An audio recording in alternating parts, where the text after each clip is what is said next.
Okay, what is up, guys? So, we have been asked to talk about our family's tradition or culture, and I've planned to talk about the Ming festival, which is, according to the Chinese calendar, celebrated every lunar year of the 27th of February. This has been passed on from generation to generation, and so I'm going to talk more on the food side, which starting from the past of how my ancestors arranged them and what food they used to pray, then moving on to the present and lastly the future. But before we dive down into it, here's a short brief story of how this festival came along. So for ancient China, we have so many hundred overs emperors, you see.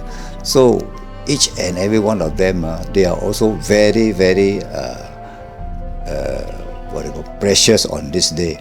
But this day, it's not only Qingming. From there, they have been turned over to Qingming Day. So for the emperor, they have 2 days they chosen. So one they call it Chunji, and the other one they call it Dongji. Chun means spring. Sunji, they take that particular day to also say prayers to the old passed away people, their father, their grandfather, whatever. So that's what they do, see. But toward the end, the winter time, also there's Dongji.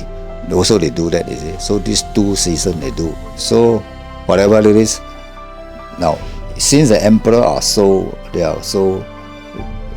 today is so important to say prayers and to thought back about the old remembrance, old people, old great grandfather, whatever. So it's one of the good culture, and for all the follower, they go and follow. So this become one of the culture day, okay.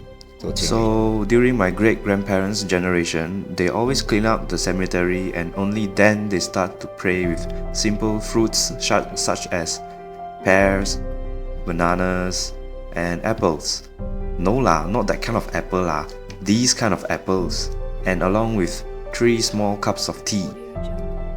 The plates used are simple, round, and red in plastic, and this is how it is arranged when they pray. And after they pray, they would always ask like the spirits whether or not they have finished eating the dishes.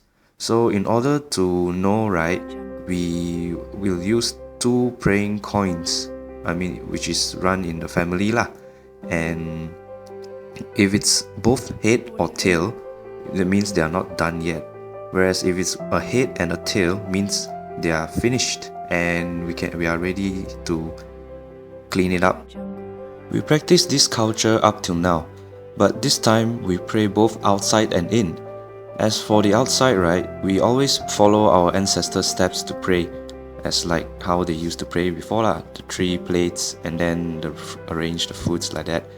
And for the inside, well, mostly the females will be in charge of the kitchen, whereas the males are in charge of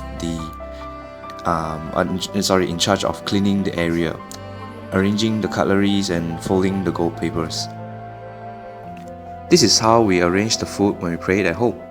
Just to some of you that you do not know, this kind of arrangement is for the ancestor spirits to come and eat. It's a lot. I repeat, A-L-O-T. I see I also surrender already.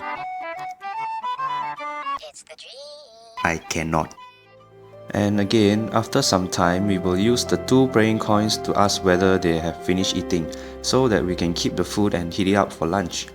It's a way of respect to them lah, because when you're eating, you don't want the waiter to suddenly come to you and then eating halfway and taking your food away, right? I know you will get angry also lah.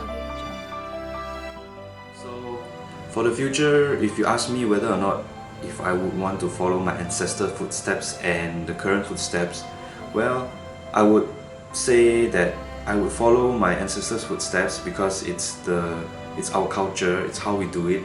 And as for the home, right, not really, not much, because it's a lot. As you see in the picture just now, right, and it's like so many, I can't even. And I would rather buy like 3 to 4 dishes of food and pray at home.